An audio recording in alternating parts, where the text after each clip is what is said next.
귀한 여러분, 다시 여러분과 함께 하나님 말씀 앞에 섭니다. 우리 서로가 서로에게 평강의 주님이 함께 하신지 우리 함께 샬롬하고 또 함께 인사 나눠보겠습니다. 서로가 서로를 바라보시며 함께 샬롬 인사합니다. 샬롬, 샬롬 하신가요? 주 안에 평강하신가요?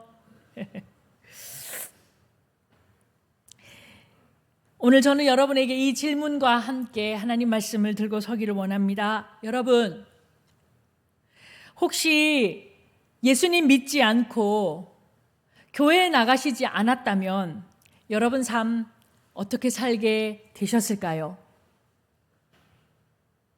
한 번쯤 생각들은 해보셨나요?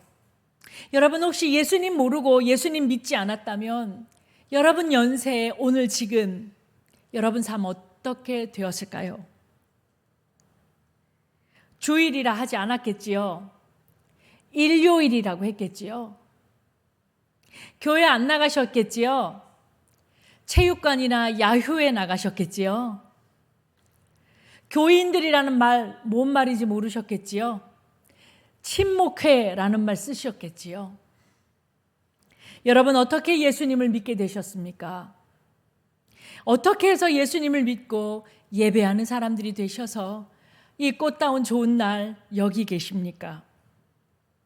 그 옛 이야기, 그렇게 처음 복음이 여러분을 찾아왔던 그 이야기, 놀랍고 놀라운 그 놀라운 이야기, 다시 오늘날 지금도 여러분의 마음을 쿵쾅쿵쾅 울리고 있습니까?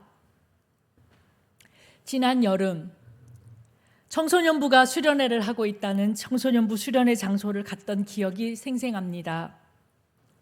무척 넓은 장소 안에서 우리 청소년부만 있는 게 아니었기 때문에 이 아이들이 낯설고 좀 힘들겠구나 라고 느꼈던 인상이 첫 인상이었습니다. 그런데 2박 3일의 청소년부 수련회를 다녀와서 처음으로 찬양의 자리에 섰던 친구들이 선택한 찬양곡을 듣고 제가 거기서 큰 은혜를 듣게 되었습니다. 바로 다시 일어나, 오늘 설교 제목에 있는 다시 일어나라는 곡입니다. 지금 두 사람이 변홍준 형제와 변세준 전도사님이 악보를 준비하셨는데요. 여러분 한번 받아보시겠습니까?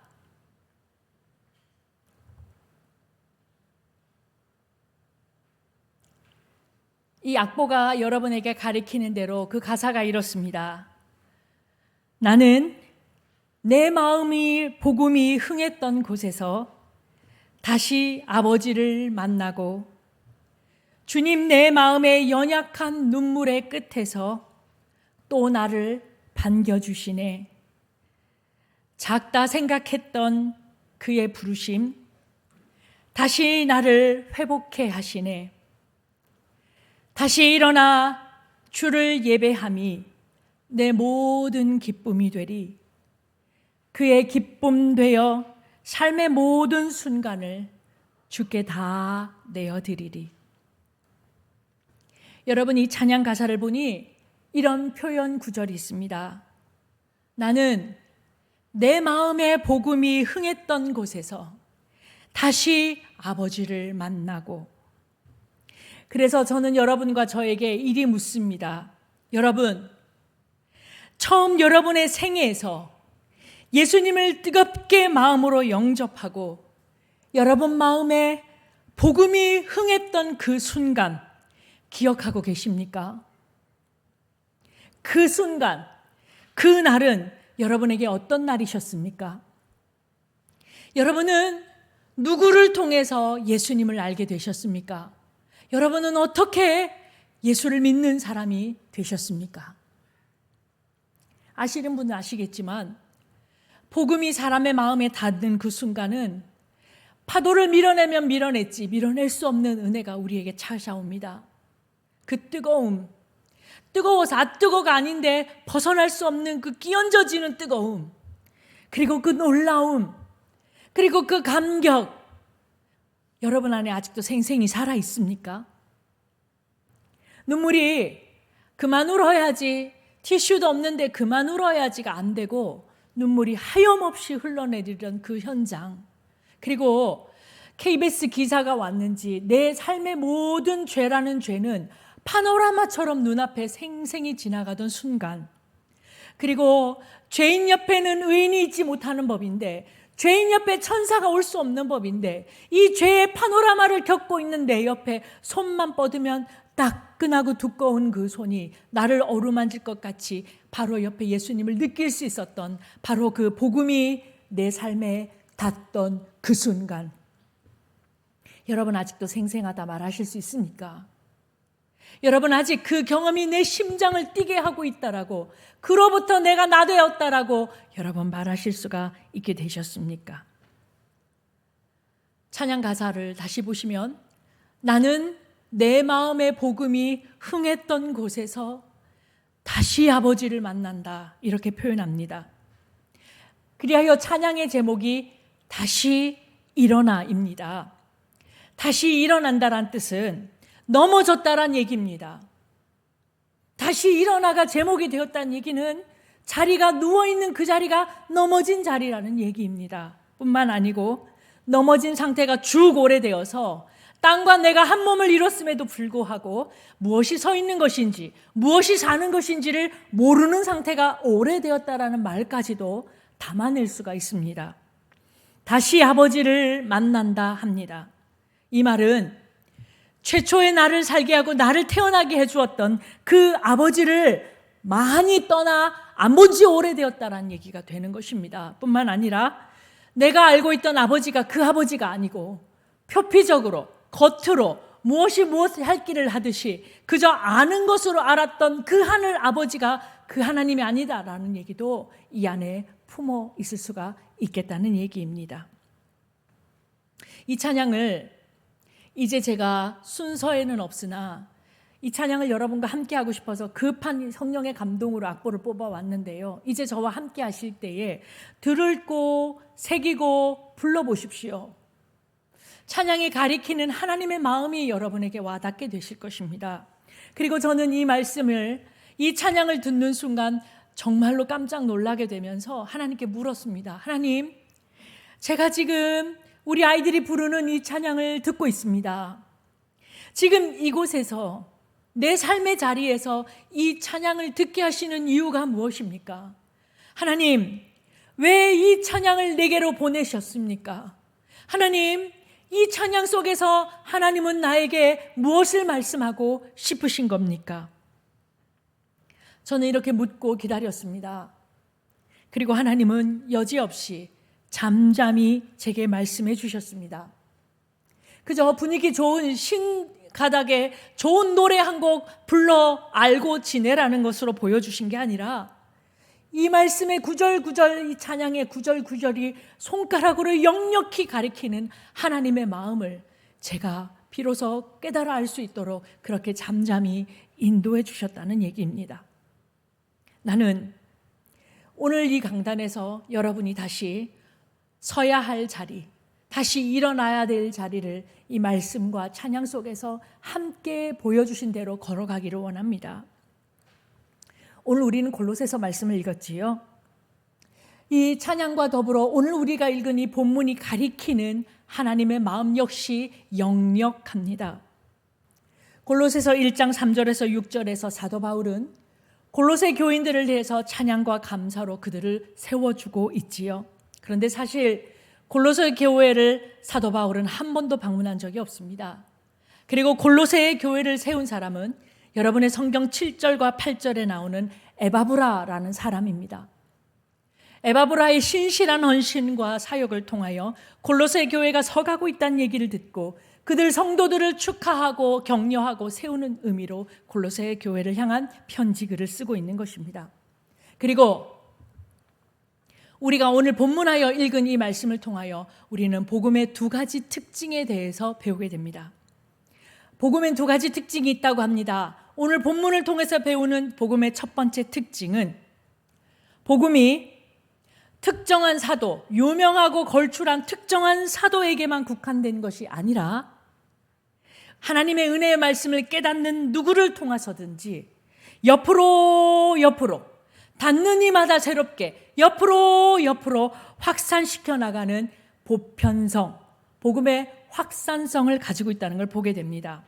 그리고 두 번째 특징, 복음은 개인이 그저 한번 이례로 경험해서 나 한번 들었다 라고 끝나는 것이 아니라, 그렇게 이례적인 경험에 그치는 것이 아니라, 복음은 그 복음을 듣는 자의 삶 속에 열매를 맺어서 작은 열매가 커지고 커진 열매가 다시 커지며 계속해서 그 사이즈와 몸집과 영역과 그 심도를 키워가고 있다라는, 그리하여 이것은 성도에게만 국한된 것이 아니라 듣는 모든 자 안에서 복음이 힘을 길러가고 능력을 길러가고 새로운 영역을 구축해 간다는 의미에서 복음의 역동성이라고 합니다. 당시 골로새 교회는 영지주의가 팽배했다고 해요. 그래서 땅에서 살고 먹고 쉬고 자는 것은 너무나 저속한 일이고, 오직 영적인 것에 심취하여 모든 생활을 거기에 레이더를 맞추고 살아가니, 이와 같은 심각한 삶의 모습을 바라보며 사도 바울은 이단 사상을 경고하라는 의미로 강력하게 복음에 관해서 선포하고 있는 것이지요. 6절 말씀을 한번 같이 읽으십시다. 오늘 성경 6절 말씀을 펼치시고 저와 여러분이 사도 바울의 마음으로 한번 다시 읽으십시다. 시작. 이 복음이 이미 너희에게 이름에 너희가 듣고 참으로 하나님의 은혜를 깨달은 날로부터 너희 중에서와 같이 또한 온 천하에서 열매를 맺어 자라는도다. 복음에는 두 가지 특징이 있다 말씀드렸습니다. 기억하시지요? 첫째는 복음은 옆으로 확장되는 확산성을 가집니다. 또 복음은 그 복음을 들은 사람 속에서 자꾸만 자라나는 역동성을 가지고 있습니다. 그리하여 사도 바울은 열매 맺고 자라는 복음이라는 표현을 쓰고 있지요.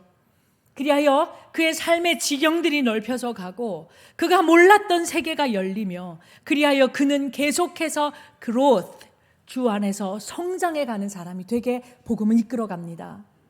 그러면 이 가는 걸음 어디까지 이르냐? 나 몇 학년까지 올라갈 수 있느냐? 그건 the fullness of Christ, 예수 그리스도의 충만한 데까지 이르도록 하는 것이지요. 이것을 신학 용어로 성화, sanctification이라고 부르는 겁니다. 이렇게 보니 미미했던, 제가 복음 가질래요, 제가 예수님 모실래요 라고 내가 손든 것이 아닌데, 후미하고 미미했던 내게 그분이 오셔서 내 안에 복음이 들어왔다라는 이 놀라운 사실이 매일 찬양해도 부족한 정말로 귀하고 복된 인생의 선물이 아니고 무엇이겠는가 여러분께 여쭤보고 있습니다. 공항에 나가 앉아 있습니다. 비행기 시간표가 아직 남아있기 때문에, 급히 타야 될 비행기가 아니기 때문에 그저 앉아서 오고 가는 사람들의 얼굴 면면을 살펴봅니다. 여러분 그거 아십니까? 공항 가서 비행기 기다리지 않아도, 전철역에만 나가도, 아니 시장 자리에 가서만 앉아 계셔도 지나가는 사람 중에 예수 믿는 사람의 숫자가 믿지 않는 사람의 숫자보다 더 적습니다. 저 사람은 나보다 인격적으로 훌륭해 보이고 말에서나 공로에서나 삶의 모든 여건이 나보다 나아 보이는데, 주님은 죄송합니다. 주님은 저희가 아니라 나를 선택하신 이유가 뭘까? 저 사람을 모르는, 저 사람은 도저히 알아들을 수 없는 그 복음이 쏟아지는 물처럼 왜 내게는 왔을까? 여러분 이것이 놀랍지 않으십니까? 그 옛날 흘러갔던 옛 추억이 아니라 오늘 우리를 다시 살게 하고 나의 나됨을 고백하는 그 자리. 그리하여 여러분에게 사는 곳 주소가 어디요? 라고 물으면 김포시 하성면 봉성로 31입니다가 아니라, 나는 예수 그리스도를 만나 복음으로 거듭난 삶을 내가 지금 살고 있는 내 주소입니다 라고 말할 수 있는 오늘을 찍는 나의 좌표. 이것이 바로 여러분에게 처음 왔던 복음이 여전히 살아있어야 되는 자리가 되는 것입니다. 이야기 한 편을 나누겠습니다. 이 이야기를 하는 게 옳은지 아닌지를 여러 번 물었는데 지금까지도 계속 이 마음에 격동함이 있어 이 말씀을 함께 나눕니다. 미국에서 고생 다 하고 5년의 시간이 흘러서 제가 학교를 졸업하던 시간이 왔습니다. 미국 신학교는 쉽지가 않아서 아이들이 먹던 콜라는 같이 나눠 먹어도 학습 자료를 나누거나 하지는 않았어요. 저는 한국 사람이었고 한국말을 하던 사람이 영어를 배우니까 틀리는 구석이 훨씬 많았고 성적은 늘 저조했습니다.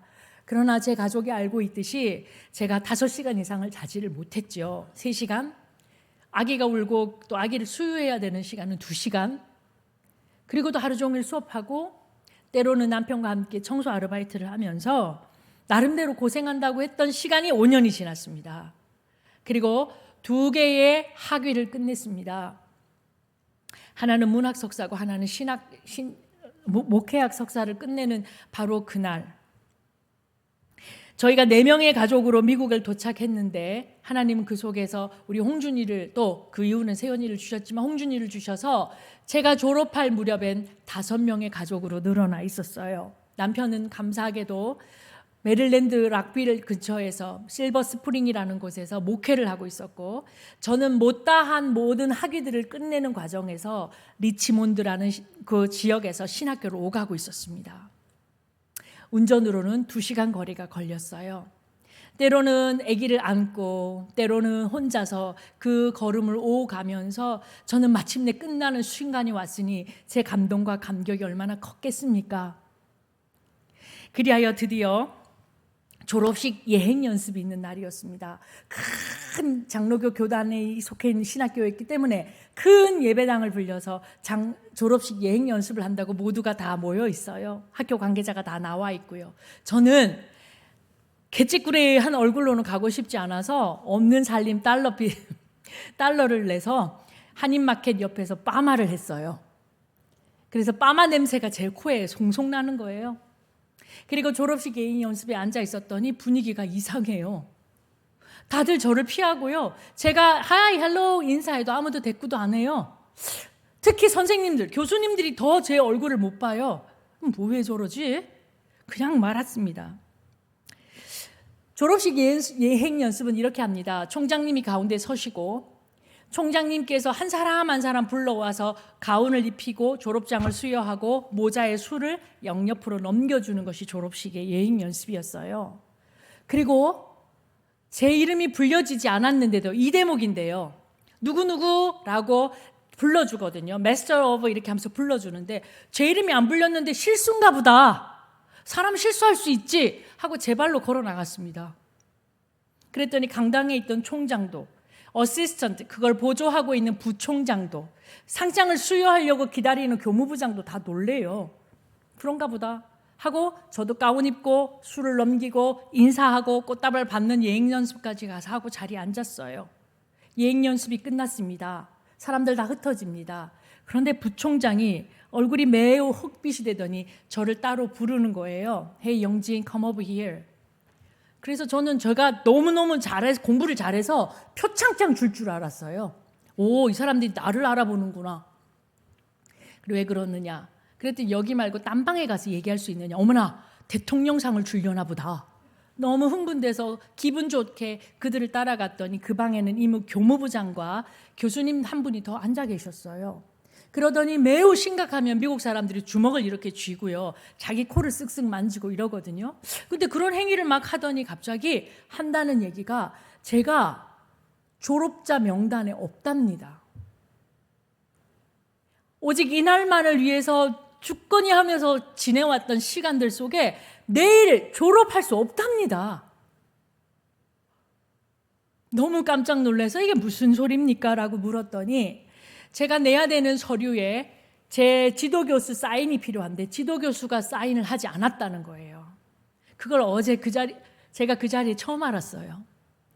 그러더니 너무 기가 막혀서 그러면 지금 내가 그 교수님 가서 찾아오면 되느냐? 시간표는 늦었지만 사인 받아서 내면 졸업되느냐? 이미 소속이 다 끝나버려서 상장도 다 인쇄가 돼버렸기 때문에 너는 이번 해에 졸업할 수 없다는 거예요. 여러분의 표정이 심각해 보니까 그날 제가 얼마나 심각했는지 아시죠? 너무 놀라서요. 사람이 기가 빠지고 그렇게 되면 귀가 다치고요. 말이 안 나와요. 그 도달도달 말하던 영어고 한국말이고 말이 안 나오는 거예요. 그래서 어버버했어요. 정말 어버버하는 사이에 그들이 전해야 될 말을 또록또록 전하는 영어로 뭐라고 전달하냐면 그 사인 받으면 내년에 기다렸다가 다시 졸업하면 된대요. 저에게 소중했던 1년이 그렇게 지나가는 걸 아무렇지도 않게 사인 하나 받아오고 내년에 졸업하라. 그리고 학생들이 다 빠져나간 예배당에 혼자 앉았다가 어린아이들 학교에 맡겨놨기 때문에 저 아이들 픽업하려고 눈물이 막 쏟아지는데, 비가 오는 집 눈물이 쏟아지는데 차를 몰고 어린아이를 픽업해서 2시간 예배, 2시간 운전해서 집에 돌아갔습니다. 저희 시어머니가 한국에서 나와 계셨어요. 며느리 졸업식 축하한다고. 가족들이 다 때때 옷을 한 벌씩 사입고 내일 졸업식에 올 모양이었습니다. 그런데 제가 그 말을 하기도 전에 모든 가족이 말이 없습니다. 위로가 되지도 않을 순간에 기가 막힌 순간이 온 거예요. 그리고 그 다음 날이 되었습니다. 잠 한숨 못 자고 가야 될 곳이 원래 졸업식장이었는데 오지 말라, 못 간다, 너는 졸업 못한다 이러니 갈 곳이 어디 있습니까? 예배당이죠. 다시 새벽기도 앞에 나가 큰 우리가 섬기던 그 위튼 커뮤니티 처치 그곳에 가서 엎드렸습니다.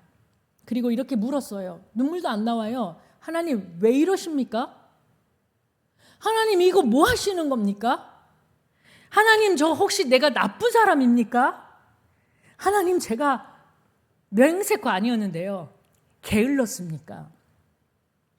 그렇게 텅 빈 예배당에 쓰러져서 기도를 하는 건지 푸념을 하는 건지 우는 건지 자는 건지 한참을 그렇게 엎드려 있었는데 꿈결에 비몽사몽간에 슬쩍 꿈이 들어왔어요.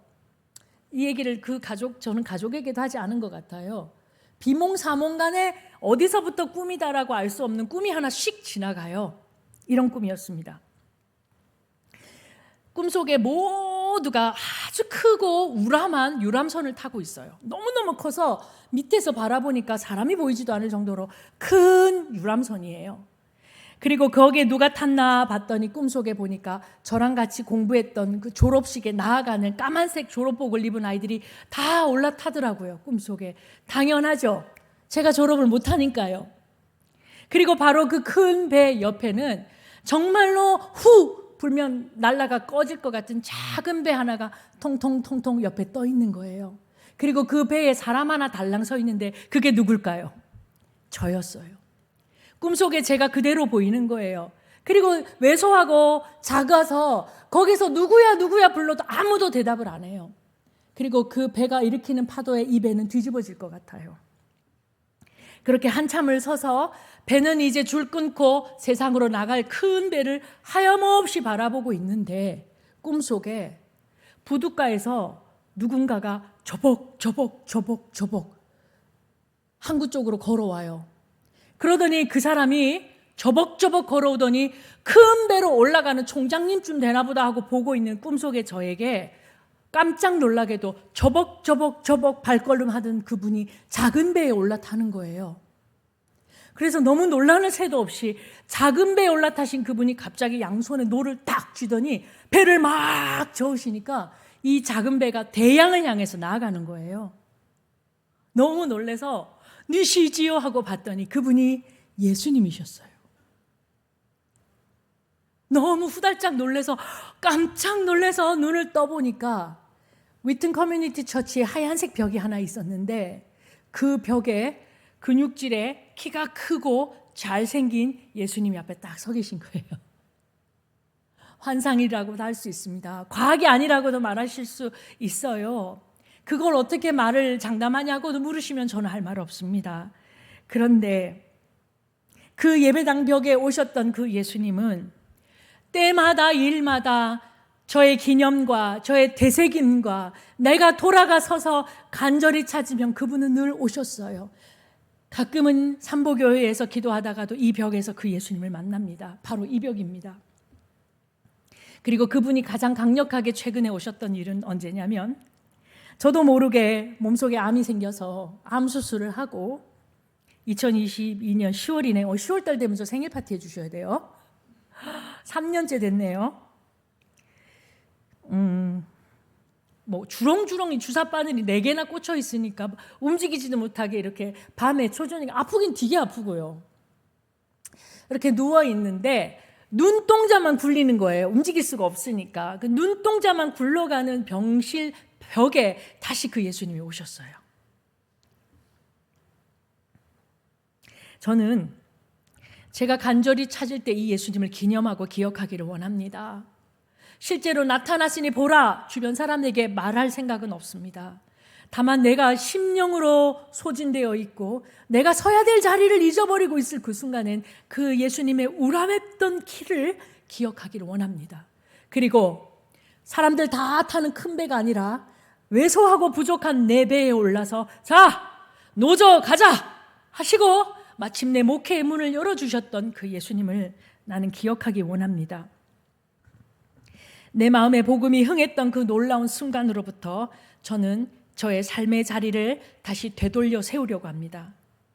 세상 사람들이 앞으로 뒤도 옆도 보지 말고 오로지 앞으로만 가라고 말할 때 나는 내가 만났던 예수님이 계시는 그 뒷자리로 다시 뒤로 물러가서 거기서부터 나를 반겨 안아주시며 작다 생각했던 내 사명 결코 작은 것이 아님을 깨달아 가자 일어나라 하셨던 그 예수님으로부터 내 삶의 길을 다시 밝혀가려고 노력합니다. 사랑하는 여러분, 여러분이 우리가 진짜 잘 살기 위해서는 예수님을 만났던 그 뜨거운 루미노저의 경험들이 계속 살아나야 합니다. 그건 옛날 일이고 옛날엔 그랬더랬는데 지금 살 길이 바쁘다라고 한다면 갈 길을 잃어버릴 것이 백발백중 맞습니다. 다시 나를 만나주신 그분께로 돌아가야 앞으로 나아갑니다. 역설적이게도 앞으로 나아가고 새로운 삶의 자리로 올라가고 더 깊은 일과 더 넓은 일을 감당하기 위해서는 알짤없이 다시 물어도 다시 그 길로 나를 세우셨던 복음이 내 마음을 흥하게 했던 바로 그 자리로 돌아가 나의 아무것도 아닌 나를 당신의 품에 바싹 안아 자녀 삼아주셨던 아버지를 내 구주로 고백할 때에 그때에만 새 삶의 문이 열리게 되는 역설이 우리의 삶에 있음을 여러분 깨닫게 되시기를 원합니다. 사랑하는 여러분, 이제 말씀을 맺으려고 합니다. 작다 생각했던 그의 부르심, 그러나 나를 자녀 삼아주신 그 놀라운 부르심을 회복하고 일어날 때에 사람들 다 큰 배 타고 떠나는 길로 가지 않고 작은 배 타도 우리 주님 노저어 가시면 대양이든 태평양이든 인도양이든 가지 못할 곳이 없다라는 놀라운 사실을 저는 그 꿈을 통해 배우고 그날 우람하고 육중하게 내 앞에 서셨던 작지 않은 예수님을 기억하기를 원합니다. 여러분의 삶 속에도 여러분에게 설교의 자리가 주어지거나 간증의 시간이 왔을 때 여러분을 찾아온 그 예수님이 계실 것입니다. 그 예수님을 떠올리십시오. 그분이 진리며 그분이 길이며 그분이 생명 되십니다. 그리하여 삶의 길이 분주할수록 그 주님께로 나아가십시오. 그리고 다시 회복하여 일어나 주께로 가시는 여러분들 되시기 원합니다. 반주자님께 양해를 깊이 구합니다. 이 찬양이 제 딴에는 쉬운 버전의 악보를 구한다 했는데 이 찬양 같이 불러보고 싶습니다. 왜냐하면 이 찬양을 제게 소개했던 두 청년이 이 자리에 있고 이 청년들의 삶이 제게는 제 자녀라서가 아니라 가야 될 걸음도 무척 길고 크기 때문에 이 찬양이 그의 육비에 새겨지기를 원합니다. 야, 멋있다. 역시 우리 목사님 대단하십니다. 한번 해주시면 저랑 같이 몇 번 부르시면 여러분의 찬양이 되실 겁니다.